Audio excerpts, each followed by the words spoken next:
En este canal te invito a reflexionar diversas formas de ver la vida con una mente abierta. Comenzamos. Prefacio. Sé que hay un motivo para todo. Tal vez en el momento en que se produce un hecho no contamos con la penetración psicológica ni la previsión necesaria para comprender las razones, pero con tiempo y paciencia saldrán a la luz. Así ocurrió con Catherine. La conocí en 1980, cuando ella tenía 27 años. Vino a mi consultorio buscando ayuda para su ansiedad, sus fobias, sus ataques de pánico. Aunque estos síntomas la acompañaban desde la niñez, en el pasado reciente habían empeorado mucho. Día a día se encontraba más paralizada emocionalmente, menos capaz de funcionar. Estaba aterrorizada y comprensiblemente deprimida. En contraste con el caos de su vida en esos momentos, mi existencia fluía con serenidad. Tenía un matrimonio feliz y estable, 2 hijos pequeños y una carrera floreciente. Desde el principio mismo, mi vida pareció seguir siempre un camino recto. Crecí en un hogar con amor. El éxito académico se presentó con facilidad y apenas ingresado en la facultad, había tomado ya la decisión de ser psiquiatra. Me gradué en la Universidad de Columbia, en Nueva York, en 1966, con todos los honores. Proseguí mis estudios en la Escuela de Medicina de la Universidad de Yale, donde recibí mi diploma de médico en 1970. Después de un internado en el Centro Médico de la Universidad de Nueva York, volví a Yale para completar mi residencia como psiquiatra. Al terminarla, acepté un cargo en la Universidad de Pittsburgh. 2 años después me incorporé a la Universidad de Miami para dirigir el departamento psicofarmacológico. Allí logré renombre nacional en los campos de la psiquiatría biológica y el abuso de drogas. Tras 4 años fui ascendido al rango de profesor asociado de psiquiatría y designado jefe de la misma materia en un gran hospital de Miami, afiliado a la universidad. Por entonces ya había publicado 37 artículos científicos y estudios de mi especialidad. Los años de estudio disciplinado habían adiestrado mi mente para pensar como médico y científico, moldeándome en los senderos estrechos del conservadurismo profesional. Desconfiaba de todo aquello que no se pudiera demostrar según métodos científicos tradicionales.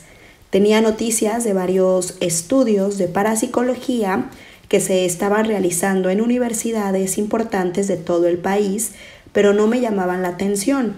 Todo eso me parecía descabellado en demasía.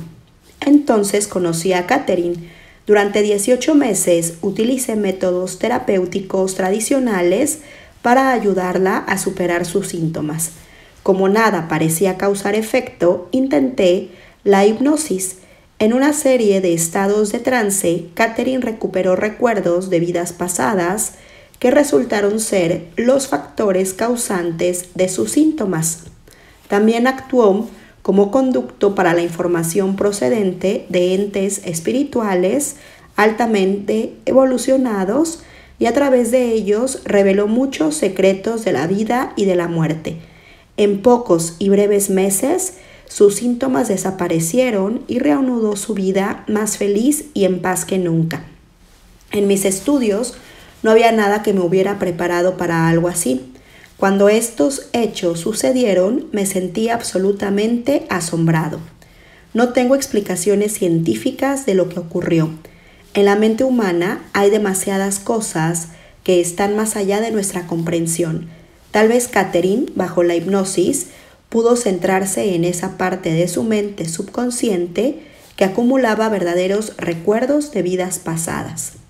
Tal vez utilizó aquello que el psicoanalista Carl Jung denominó inconsciente colectivo, la fuente de energía que nos rodea y contiene los recuerdos de toda la raza humana. Los científicos comienzan a buscar estas respuestas. Nosotros, como sociedad, podemos beneficiarnos mucho con la investigación de los misterios que encierran el alma, la mente, la continuación de la vida después de la muerte y la influencia de nuestras experiencias en vidas anteriores sobre nuestra conducta actual. Obviamente, las ramificaciones son ilimitadas, sobre todo en los campos de la medicina, la psiquiatría, la teología y la filosofía. Sin embargo, la investigación científicamente rigurosa de estos temas está todavía en mantillas. Si bien se están dando grandes pasos para descubrir esta información, el proceso es lento y encuentra mucha resistencia tanto por parte de los científicos como de los legos. A lo largo de la historia, la humanidad siempre se ha resistido al cambio y a la aceptación de ideas nuevas. Los textos históricos están llenos de ejemplos. Cuando Galileo descubrió las lunas de Júpiter, los astrónomos de su época se negaron a aceptar su existencia e incluso a mirar esos satélites, pues estaban en conflicto con las creencias aceptadas. Así ocurre ahora entre los psiquiatras y otros terapeutas que se niegan a examinar y evaluar las considerables pruebas reunidas acerca de la supervivencia tras la muerte física y sobre los recuerdos de vidas pasadas. Mantienen los ojos bien cerrados. Este libro es mi pequeña contribución a la investigación en el campo de la parapsicología, sobre todo en la rama que se refiere a nuestras experiencias antes del nacimiento y después de la muerte. Cada palabra de lo que aquí se va a contar es cierta. No he agregado nada y solo he eliminado las partes repetitivas. He alterado ligeramente la identidad de Catherine para respetar su intimidad. Me llevó 4 años decidirme a escribir sobre lo ocurrido.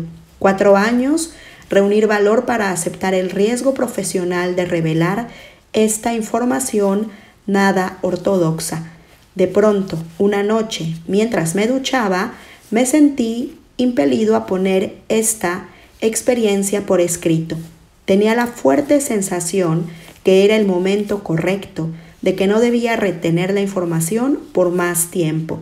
Las lecciones que había aprendido estaban destinadas también a otros.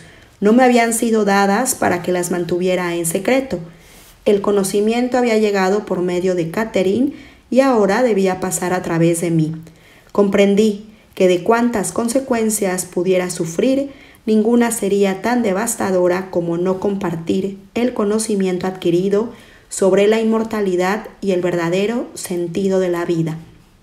Salí a toda carrera del baño y me senté ante mi escritorio, con el montón de cintas grabadas durante mis sesiones con Catherine.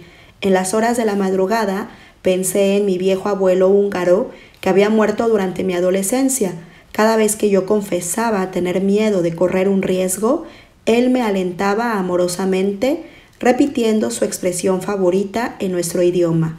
«¿Qué diablos?», decía con su acento extranjero. «¿Qué diablos?». Capítulo 1.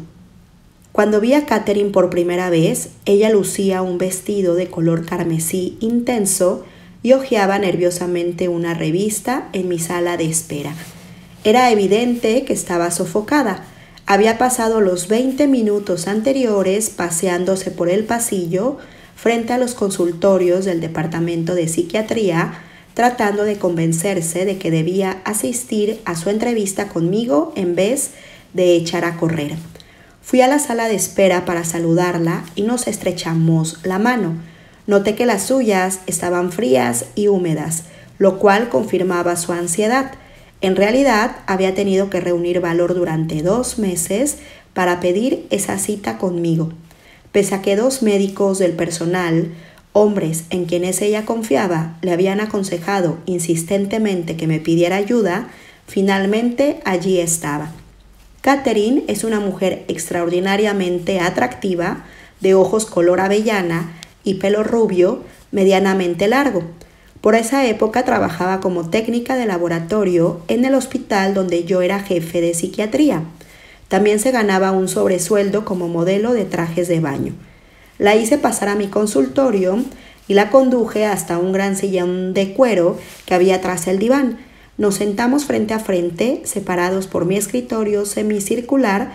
Catherine se reclinó en su sillón, callada, sin saber por dónde empezar. Yo esperaba, pues prefería que fuera ella misma quien eligiera el tema inicial. No obstante, al cabo de algunos minutos, empecé a preguntarle por su pasado. En esa primera visita comenzamos a desentrañar quién era ella y por qué acudía a verme. En respuestas a mis preguntas, Catherine reveló la historia de su vida. Era la segunda de 3 hijos, criada en el seno de una familia católica conservadora en una pequeña ciudad de Massachusetts. Su hermano, 3 años mayor que ella, era muy atlético y disfrutaba de una libertad que a ella nunca se le permitió. La hermana menor era la favorita de ambos padres.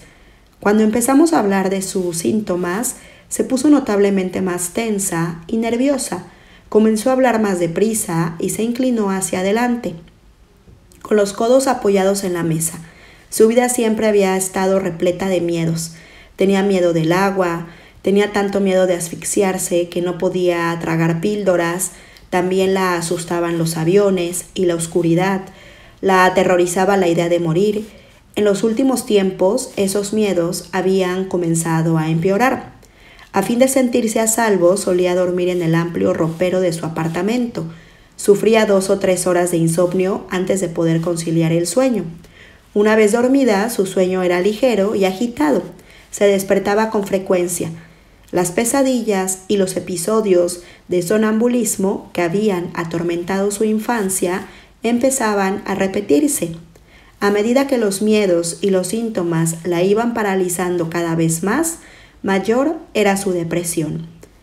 Mientras Catherine hablaba, percibí lo profundo de sus sufrimientos. En el curso de los años, yo había ayudado a muchos pacientes como ella a superar el tormento de los miedos. Por eso confiaba en poder prestarle la misma ayuda. Decidí que comenzaríamos por ahondar en su niñez, buscando las raíces originarias de sus problemas. Por lo común, este tipo de indagación ayuda a aliviar la ansiedad. En caso de necesidad y si ella lograba tragar píldoras, le ofrecería alguna medicación suave contra la ansiedad para que estuviera más cómoda. Era el tratamiento habitual para sus síntomas y yo nunca vacilaba en utilizar sedantes y hasta medicamentos antidepresivos para tratar las ansiedades y los miedos crónicos y graves. Ahora recurro a ellos con mucha más moderación y solo durante breves periodos, si acaso. No hay medicamento que pueda llegar a las verdaderas raíces de estos síntomas. Mis experiencias con Catherine y otros pacientes como ella así me lo han demostrado. Ahora sé que se puede curar en vez de limitarse a disimular o enmascarar los síntomas. Durante esa primera sesión yo trataba con suave insistencia de hacerla volver a la niñez. Como Catherine recordaba asombrosamente pocos hechos de sus primeros años, me dije que debía analizar la posibilidad de utilizar la hipnoterapia como una posible forma de abreviar el tratamiento para superar esa represión. Ella no recordaba ningún momento especialmente traumático de su niñez que explicara esos continuos miedos en su vida. En tanto ella se esforzaba y abría su mente para recordar, iban emergiendo fragmentos aislados de memoria. A los 5 años había sufrido un ataque de pánico cuando alguien la empujó desde un trampolín a una piscina. No obstante, dijo que incluso antes de ese incidente no se había sentido nunca cómoda en el agua. Cuando Catherine tenía 11 años, su madre había caído en una depresión grave. El extraño modo en que se alejaba de su familia hizo que fuera necesario consultar con un psiquiatra y someterla a electrochoque. Debido a ese tratamiento a su madre, le costaba recordar cosas. La experiencia asustó a Catherine, pero aseguraba que cuando su madre mejoró y volvió a ser como siempre, esos miedos se disiparon. Su padre tenía un largo historial de excesos alcohólicos. A veces el hijo mayor tenía que ir al bar del barrio para recogerlo. El creciente consumo de alcohol lo llevaba a reñir frecuentemente con la madre de Catherine, quien entonces se volvía retraída y malhumorada. Sin embargo, la muchacha consideraba eso como un patrón familiar aceptado. Fuera de casa todo iba mejor. En la escuela secundaria salía con muchachos y mantenía un trato fácil con sus amigos, a la mayoría de los cuales conocía desde varios años atrás. Sin embargo, le resultaba difícil confiar en la gente, sobre todo en quienes no formaban parte del reducido círculo de sus amistades. En cuanto a la religión, para ella era simple y no se planteaba dudas. Se le había enseñado a creer en la ideología y las prácticas católicas tradicionales sin que ella pusiera realmente en tela de juicio la verdad y validez de su credo. Estaba segura de que si una era buena católica y vivía como era debido, respetando la fe y sus ritos, sería recompensada con el paraíso. Si no, sufriría el purgatorio o el infierno. Un Dios patriarcal y su hijo se encargaban de esas decisiones definitivas. Más tarde descubrí que Catherine no creía en la reencarnación. De hecho, sabía muy poco de ese concepto, aunque había leído algo sobre los hindúes. La idea de la reencarnación era contraria a su educación y su comprensión. Nunca había leído sobre temas metafísicos u ocultistas porque no le interesaban en absoluto. Estaba segura de sus creencias. Terminada la escuela secundaria, Catherine cursó 2 años de estudios técnicos que la capacitaron como técnica de laboratorio. Contando con una profesión y alentada por la mudanza de su hermano a Tampa, Catherine consiguió un puesto en Miami en un gran hospital asociado con la Universidad de Miami, ciudad a la que se trasladó en la primavera de 1974 a la edad de 21 años. La vida de Catherine en su pequeña ciudad había sido más fácil que la que tuvo que llevar en Miami. Sin embargo, le alegraba haber escapado a sus problemas familiares. Durante el primer año que pasó allí conoció a Stuart, un hombre casado, judío y con 2 hijos, diferente en todo de los hombres con quienes había salido. Era un médico de éxito, fuerte y emprendedor. Entre ellos había una atracción irresistible, pero las relaciones resultaban inestables y tempestuosas. Había algo en él que despertaba las pasiones de Catherine como si la hechizara.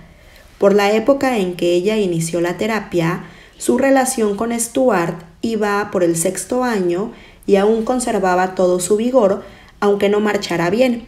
Catherine no podía resistirse a él, aunque la trataba mal y la enfurecía con sus mentiras, sus manipulaciones y sus promesas rotas. Varios meses antes de su entrevista conmigo, Catherine había sufrido una operación quirúrgica de las cuerdas vocales afectadas por un nódulo benigno. Ya estaba ansiosa antes de la operación, pero al despertar en la sala de recuperación se encontraba absolutamente aterrorizada. El personal de enfermería se esforzó horas enteras por calmarla. Después de reponerse en el hospital, buscó al doctor Edward Poole. Ed era un bondadoso pediatra a quien Catherine había conocido mientras trabajaba en el hospital. Entre ambos surgió un entendimiento instantáneo que se fue convirtiendo en estrecha amistad.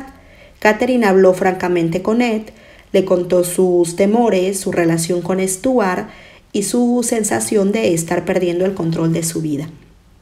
Él insistió en que pidiera una entrevista conmigo personalmente, no con alguno de mis asociados.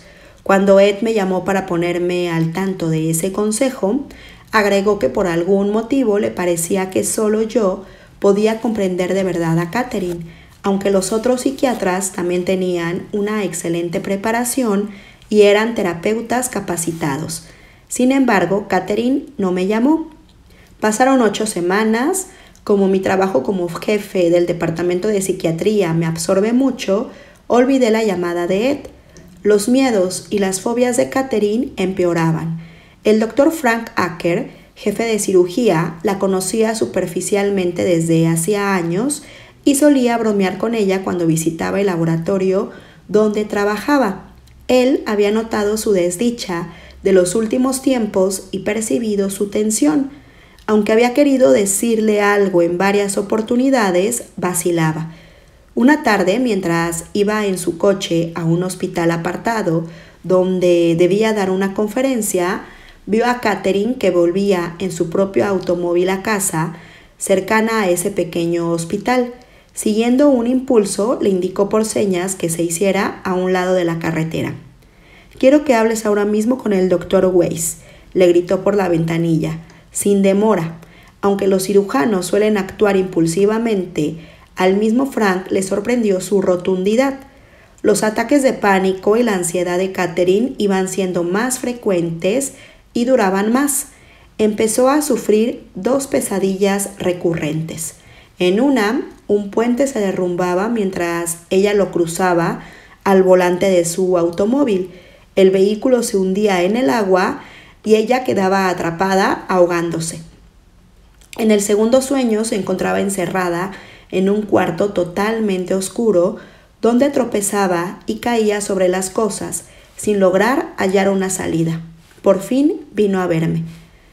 Durante mi primera sesión con Catherine, yo no tenía la menor idea de que mi vida estaba a punto de trastocarse por completo, de que esa mujer asustada y confundida, sentada frente a mi escritorio, sería el catalizador, ni de que yo jamás volvería a ser el mismo. Capítulo 2. Pasaron 18 meses de psicoterapia intensiva. Catherine venía a verme 1 a 2 veces por semana. Era buena paciente, verbalmente expresiva, capaz de penetrar en lo psíquico y muy deseosa de mejorar. En ese tiempo exploramos sus sentimientos, sus ideas y sus sueños. El hecho de que supiera reconocer los patrones de conducta recurrentes le proporcionaba penetración y entendimiento. Recordó muchos otros detalles importantes de su pasado, tales como las ausencias de su padre, que era marino mercante, y sus ocasionales arrebatos violentos después de beber en exceso. Comprendía mucho mejor sus relaciones turbulentas con Stuart y expresaba el enojo de manera más apropiada. En mi opinión, por entonces debería haber mejorado mucho. Los pacientes mejoran casi siempre cuando recuerdan influencias desagradables de su pasado, cuando aprenden a reconocer y corregir patrones de conducta inadaptada y cuando desarrollan la capacidad de ver sus problemas desde una perspectiva más amplia y objetiva.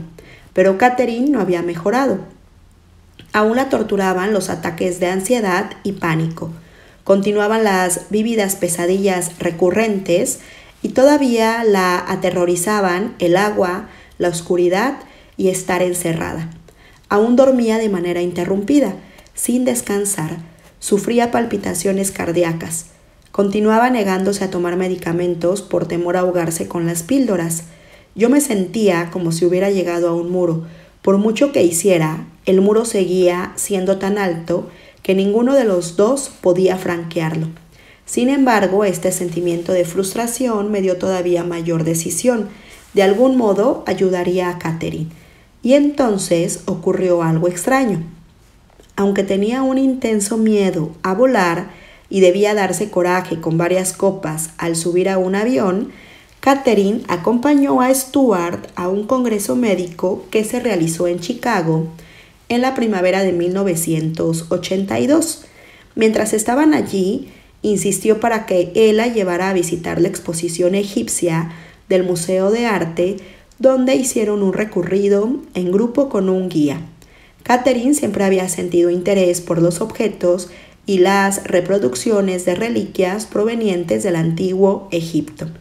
No se la podía considerar erudita en el tema y nunca había estudiado ese periodo histórico, pero en cierto modo las piezas le parecían familiares. Cuando el guía comenzó a describir algunos de los objetos expuestos, ella se descubrió corrigiéndolo y tenía razón. El guía estaba sorprendido. Catherine atónita. ¿Cómo sabía esas cosas? ¿Por qué estabas tan segura de tener razón como para corregir al hombre en público? Tal vez eran recuerdos olvidados de la infancia. En su visita siguiente me contó lo ocurrido.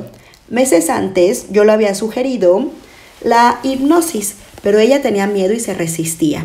Debido a su experiencia en la exposición egipcia, aceptó, aunque a regañadientes. La hipnosis es una excelente herramienta para que un paciente recuerde incidentes olvidados durante mucho tiempo. No encierra misterio alguno. Se trata solo de un estado de concentración enfocada. Siguiendo las instrucciones de un hipnotista bien preparado, el paciente relaja el cuerpo, con lo que la memoria se agudiza. Yo había hipnotizado a cientos de pacientes. Me resultaba útil para reducir la ansiedad, eliminar fobias, cambiar malos hábitos y ayudar a rememorar material reprimido. Ocasionalmente había logrado la regresión de algún paciente a la primera infancia hasta cuando tenía 2 o 3 años de edad, despertando así recuerdos de traumas muy olvidados que trastornaban su vida. Confiaba en que la hipnosis ayudaría a Catherine. Le indiqué que se tendiera en el diván con los ojos entrecerrados y la cabeza apoyada en una almohadilla. Al principio nos concentramos en su respiración. Con cada exhalación liberaba tensiones y ansiedad acumuladas. Al cabo de varios minutos, le dije que visualizara sus músculos relajándose progresivamente desde los de la cara y la mandíbula, pasando por los del cuello, los hombros, los brazos, la espalda y el estómago, hasta los de las piernas. Ella sentía que todo su cuerpo se hundía más y más en el diván. Luego le di instrucciones de visualizar una intensa luz blanca en lo alto de su cabeza, dentro de su cuerpo.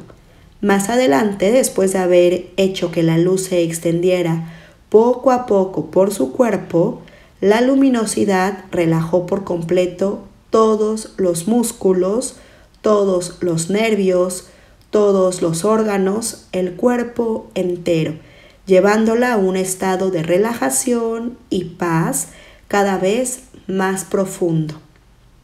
Gradualmente sentía más sueño, más paz, más serenidad. A su debido tiempo, siguiendo mis indicaciones, la luz llenó completamente su cuerpo y la envolvió. Conté hacia atrás lentamente de 10 a 1.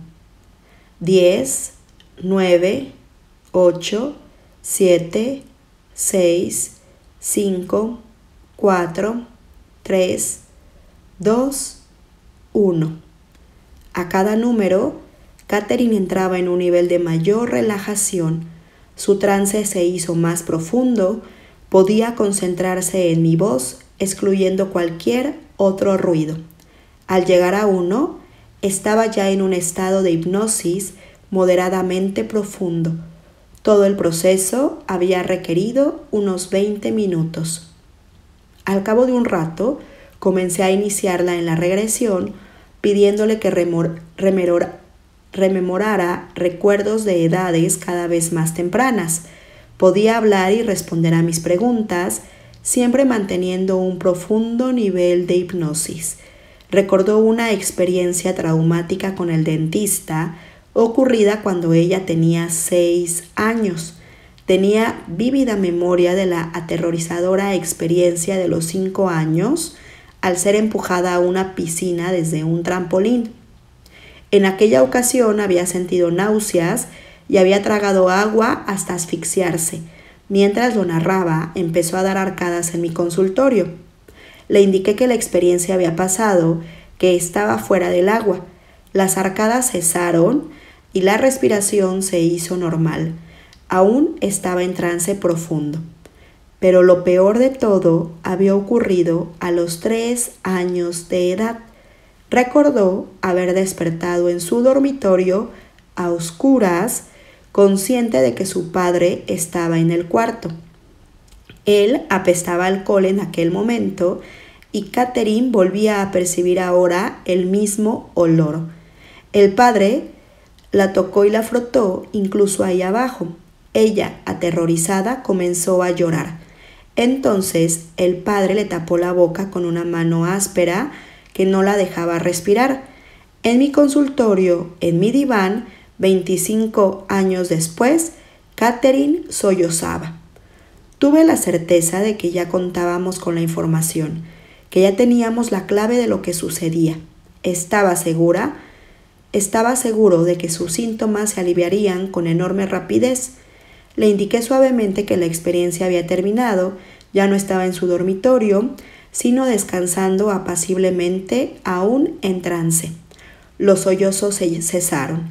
La llevé hacia adelante en el tiempo hasta su edad actual. La desperté después de ordenarle, por sugestión post-hipnótica, que recordara todo cuanto me había dicho.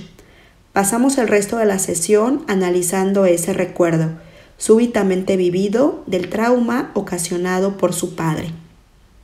Traté de ayudarla a que aceptara y asimilara su nuevo conocimiento. Ahora ella podía comprender su relación con el padre, por qué provocaba en él determinadas reacciones y frialdad, por qué ella le tenía miedo. Cuando salió del consultorio aún estaba temblando, pero yo sabía que la comprensión ganada compensaba el haber sufrido un malestar pasajero. En el drama de descubrir sus dolorosos recuerdos profundamente reprimidos, había olvidado por completo buscar la posible conexión infantil con los objetos egipcios, pero cuando menos comprendía mejor su pasado. Había recordado varios acontecimientos aterrorizantes. Yo esperaba una importante mejoría de sus síntomas. Pese a esa nueva comprensión, a la semana siguiente me informó que sus síntomas se mantenían intactos, tan graves como siempre. Eso me sorprendió. No lograba entender qué fallaba. ¿Era posible que hubiera ocurrido algo antes de los 3 años? Habíamos descubierto motivos sobrados para que temiera a la asfixia, al agua, a la oscuridad y al estar encerrada. Sin embargo, los miedos penetrantes, los síntomas, la ansiedad desmedida aún devastaban su vida consciente. Sus pesadillas eran tan terroríficas como antes. Decidí llevarla a una regresión mayor. Mientras estaba hipnotizada, Catherine hablaba en un susurro lento y claro. Gracias a eso pude anotar textualmente sus palabras y las he citado sin alteraciones. Los puntos suspensivos representan pausas en su relato, no correcciones u omisiones de mi parte. No obstante, parte de las repeticiones no han sido incluidas. Poco a poco, llevé a Catherine hasta la edad de 2 años, pero no recordó nada importante. Le di instrucciones firmes y claras. Vuelve a la época en que se iniciaron tus síntomas. No estaba en absoluto preparado para lo que sucedió a continuación. Veo escalones blancos que conducen a un edificio grande y blanco, con columnas, abierto por el frente. No hay puertas. Llevo puesto un vestido largo, un saco hecho de tela tosca. Tengo el pelo rubio y largo, trenzado. Yo estaba confundido. No estaba seguro de lo que estaba ocurriendo. Le pregunté qué año era ese, cuál era su nombre. Aronda. Tengo 18 años. Veo un mercado frente al edificio. Hay cestos. Esos cestos se cargan en los hombros. Vivimos en un valle. No hay agua.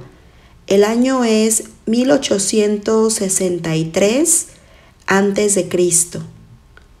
La zona es estéril, tórrida, arenosa. Hay un pozo, ríos, no. El agua viene al valle desde las montañas. Después de escucharla relatar más detalles topográficos, le dije que se adelantara varios años en el tiempo y que me narrara lo que viera. Hay árboles y un camino de piedra. Veo una fogata donde se cocina. Soy rubia, llevo un vestido pardo, largo y áspero, calzo sandalias. Tengo 25 años.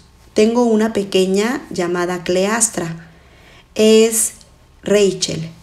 Rachel es actualmente su sobrina con la que siempre ha mantenido un vínculo muy estrecho. Hace mucho calor. Yo me llevé un sobresalto. Tenía un nudo en el estómago y sentía frío. Las visualizaciones y el recuerdo de Catherine parecían muy definidos. No vacilaba en absoluto. Nombres, fechas, ropas, árboles. Todo visto con nitidez. ¿Qué estaba ocurriendo ahí? ¿Cómo era posible que su hija de entonces fuera su actual sobrina? Pero la confusión era mayor que el sobresalto. Había examinado a miles de pacientes psiquiátricos, muchos de ellos bajo hipnosis, sin tropezar jamás con fantasías como esa, ni siquiera en sueños. Le indiqué que se adelantara hasta el momento de su muerte. No sabía con seguridad cómo interrogar a un paciente en medio de una fantasía o evocación tan explícita, pero estaba buscando hechos traumáticos que pudieran servir de base a sus miedos y sus síntomas actuales. Los acontecimientos que rodearan la muerte podían ser especialmente traumáticos. Al parecer, una inundación o un maremoto arrasaba la aldea. Hay olas grandes que derriban los árboles. No tengo hacia dónde correr. Hace frío, el agua está fría. Debo salvar a mi niña, pero no puedo. Solo puedo abrazarla con fuerza. Me ahogo, el agua me asfixia. No puedo respirar, no puedo tragar. Agua salada. La pequeña me es arrancada de los brazos. Catherine jadeaba y tenía dificultad para respirar. De pronto su cuerpo se relajó por completo. Su respiración se volvió profunda y regular. Veo nubes. Mi pequeña está conmigo. Y otros de la aldea. Veo a mi hermano. Descansaba. Esa vida había terminado. Permanecía en trance profundo. Yo estaba estupefacto. ¿Vidas anteriores? ¿Reencarnación? Mi mente clínica me indicaba que Catherine no estaba fantaseando, que no inventaba ese material. Sus pensamientos, sus expresiones, su atención a los detalles en particular, todo se diferenciaba de su estado normal de conciencia. Por la mente me cruzó toda la gama de diagnósticos psiquiátricos posibles, pero su estado psíquico y su estructura de carácter no explicaban esas revelaciones. ¿Esquizofrenia? No. Catherine nunca había dado muestras de trastornos cognitivos o de pensamiento. Nunca había sufrido alucinaciones auditivas ni visuales. No oía voces ni tenía visiones estando despierta, ni ningún tipo de episodios psicopáticos. Tampoco se trataba de una ilusión, perder el contacto con la realidad. No tenía personalidad múltiple ni escindida. Solo había una Catherine y su mente consciente tenía perfecta conciencia de eso. No demostraba tendencias sociopáticas o antisociales. No era una actriz. No consumía drogas ni sustancias alucinógenas. Su consumo de alcohol era mínimo. No padecía enfermedades neurológicas o psicológicas que pudieran explicar esa experiencia vivida e inmediata en estado de hipnosis. Esos eran recuerdos de algún tipo, pero ¿de dónde procedían? Mi reacción instintiva era que acababa de tropezar con algo de lo que sabía muy poco, la reencarnación y los recuerdos de vidas pasadas. No puede ser, me decía mi mente, científicamente formada, se resistía a aceptarlo. Sin embargo, estaba ocurriendo delante de mis ojos. Aunque no pudiera explicarlo, tampoco me era posible negar su realidad. Continúa, dije algo nervioso, pero fascinado por lo que ocurría. ¿Recuerdas algo más? Ella recordó fragmentos de otras 2 vidas. Tengo un vestido de encaje negro y encaje negro en la cabeza. Mi pelo es oscuro, algo canoso. Es 1756 después de Cristo. Soy española, me llamo Luisa y tengo 56 años. Estoy bailando. Hay otros que también bailan. Estoy enferma. Tengo fiebre, sudores fríos. Hay mucha gente enferma. La gente se muere. Los médicos no lo saben, pero fue por el agua. La llevé hacia adelante en el tiempo. Me recobro, pero aún me duele la cabeza. Aún me duelen los ojos y la cabeza por la fiebre, por el agua. Muchos mueren. Más adelante me dijo que en esa vida era prostituta, pero que no me había dado esa información porque la avergonzaba. Al parecer, en estado de hipnosis podía censurar algunos de los recuerdos que me transmitía. Puesto que había reconocido a su sobrina en una vida anterior, le pregunté impulsivamente si yo estaba presente en alguna de sus existencias. Sentía curiosidad por conocer mi papel, si acaso lo tenía en sus recuerdos. Me respondió con prontitud, en contraste con las evocaciones anteriores, muy lentas y pausadas. Tú eres mi maestro. Estás sentado en un saliente de roca. Nos enseñas con libros. Eres anciano, de pelo gris. Usas un vestido blanco, una toga con bordes dorados. Tú te llamas Diógenes. Nos enseñas símbolos, triángulos. Eres realmente muy sabio, pero yo no comprendo. El año es 1568 a.C. La fecha era aproximadamente 1200 años anterior al famoso Diógenes, filósofo cínico de Grecia. El nombre no era muy insólito. La primera sesión había terminado. Le sucederían otras aún más asombrosas. Cuando Catherine se hubo ido y durante varios días más, reflexioné mucho en los detalles de la regresión hipnótica. Reflexionar es natural en mí. Muy pocos de los detalles que emergieran de una hora de terapia, incluso de las normales, escapaban a mi obsesivo análisis mental y esa sesión difícilmente podía considerarse normal. Por añadidura, era muy escéptico con respecto a la vida después de la muerte, la reencarnación, las experiencias de abandono del cuerpo y los fenómenos de ese tipo. Después de todo, según pensaba, la parte lógica de mi persona, eso podía ser fantasía de Catherine. En realidad, me sería imposible demostrar la veracidad de sus aseveraciones o visualizaciones, pero yo también tenía conciencia, aunque mucho más difusa, de un pensamiento menos emocional. Mantén la mente abierta, me decía ese pensamiento. La verdadera ciencia comienza por la observación. Sus recuerdos podían no ser fantasías ni imaginación. Podía haber algo más de lo que estaba a la vista o al alcance de cualquier otro sentido. Mantén la mente abierta. Consigue más datos. Otro pensamiento me importunaba. Catherine, tan propensa a temores y ansiedades desde siempre, ¿no tendría demasiado miedo de volver a someterse a la hipnosis? Resolví no llamarla, que ella también digiriera la experiencia. Esperaría a la semana siguiente. Capítulo 3. Una semana después, Catherine entró alegremente en mi consultorio para la siguiente sesión de hipnosis. Hermosa de por sí, estaba más radiante que nunca. Me anunció feliz que su eterno miedo a ahogarse había desaparecido. El miedo a asfixiarse era algo menor. Ya no la despertaba la pesadilla del puente que se derrumbaba. Aunque había recordado los detalles de su vida anterior, aún no tenía el material realmente asimilado. Los conceptos de vidas pasadas y reencarnación eran extraños a su cosmología.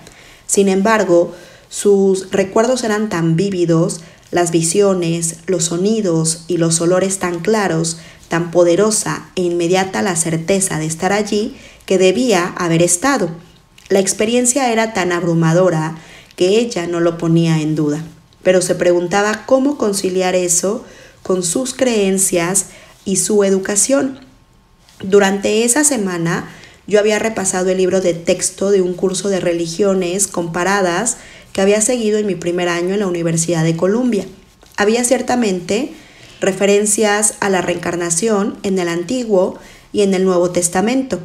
En el año 325 después de Cristo, el emperador romano Constantino el Grande, junto con Helena, su madre, había eliminado las referencias a la reencarnación contenidas en el Nuevo Testamento. El Segundo Concilio de Constantinopla, reunido en el 553, confirmó ese acto y declaró herética la idea de la reencarnación. Al parecer, consideraban que esta idea debilitaría el creciente poder de la Iglesia, al conocer a los seres humanos demasiado tiempo para buscar la salvación. Sin embargo, las referencias originarias habían existido. Los primeros padres de la Iglesia aceptaban el concepto de la reencarnación. Los primitivos gnósticos, Clemente de Alejandría, Orígenes, San Jerónimo y muchos otros, estaban convencidos de haber vivido anteriormente y de que volverían a hacerlo. pero yo no había creído nunca en la reencarnación, ni siquiera había pensado mucho en el tema, aunque mi temprana educación religiosa hablaba de una vaga existencia del alma. Después de la muerte, la idea no me convencía. Yo era el mayor de 4 hijos, todos los cuales se llevaban 3 años entre sí. Pertenecíamos a una conservadora sinagoga judía de Red Bank, una pequeña ciudad próxima a la costa de Nueva Jersey. Yo era el pacificador y el hombre de estado de la familia. Mi padre se dedicaba más a la religión que el resto de nosotros. La tomaba muy en serio, como todo en la vida.